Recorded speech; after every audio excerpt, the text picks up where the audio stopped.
L'atmosphère est électrisante. Matteo da Silva domine le terrain.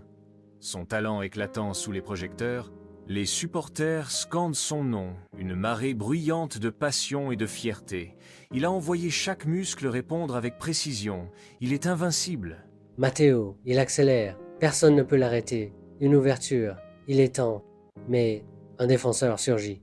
Impact brutal. Le monde bascule. Matteo s'effondre sur le gazon. Une douleur fulgurante explose dans sa jambe. Silence absolu. À l'hôpital, Matteo est couché sur un lit, le regard vide et les pensées brisées. Puis le médecin lui dit « Matteo, je suis désolé. Tes ligaments sont croisés. Tu ne joueras plus jamais de football. » Les murs se referment sur lui. Il disparaît.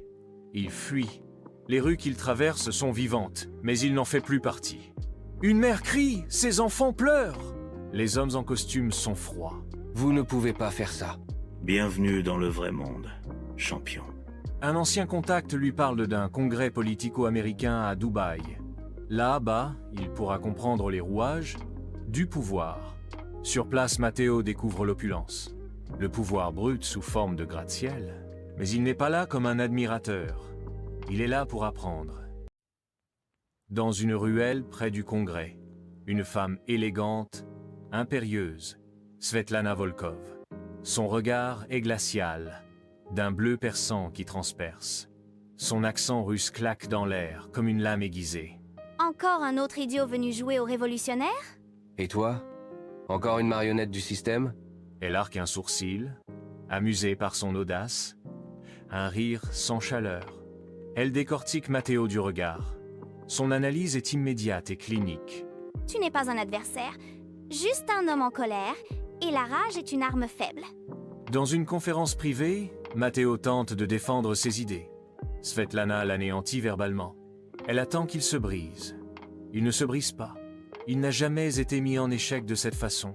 Un pion qui pense être un roi n'est qu'un piège pour lui-même. Tu es esclave de ce monde, mais moi, je suis libre. Un silence brutal s'installe et elle murmure, avec un accent accentué et coupant. Ne confonds pas l'illusion avec la liberté. De retour chez lui, Matteo a changé. Il ne recule pas. Il va jouer aux échecs avec le pouvoir. La demeure de Svetlana est une forteresse de luxe. Minimalisme brutal, baies vitrées titanesques, une vue sur Dubaï où le pouvoir se matérialise sous forme de gratte-ciel. Elle ne laisse rien paraître. La porte s'ouvre. Nikolai Volkov, élégant et détendu, entre. Son sourire naturel contraste avec la froideur de sa sœur. Ça faisait longtemps, Svetlana. Pas trop occupée à écraser des âmes. Assieds-toi. Elle parle de Matteo da Silva, en disant « Il croit pouvoir changer le monde sans comprendre ses règles. » Comme c'est pathétique. Si vraiment il était insignifiant, tu ne prendrais même pas le temps de me parler de lui. Elle se souvient de leur échange, fils d'audace, fils d'une conviction insupportable. Il a osé me défier, me ridiculiser devant les autres. Tu veux dire qu'il a tenu tête à toi, Svetlana Volkov? Elle déteste cette phrase. Elle le méprisait. Mais quelque chose chez Matteo échappait à son contrôle. Il a parlé comme si j'étais leur pion, leur prisonnière. Et elle hésite une fraction de seconde. Nikolai sait que sa sœur est brillante, mais il sait aussi qu'elle évite de s'interroger sur elle-même. Je ne suis pas prisonnière. Je domine. Elle ne tolère pas que quelqu'un puisse l'atteindre. Elle veut comprendre pourquoi Matteo ne s'est pas effondré sous son regard glacé. Elle veut savoir ce qu'il prépare, où il va frapper. Il t'a certainement percé à jour, et si tu lui laissais une chance de faire ses preuves? Loin de Dubaï, Matteo commence à structurer son combat.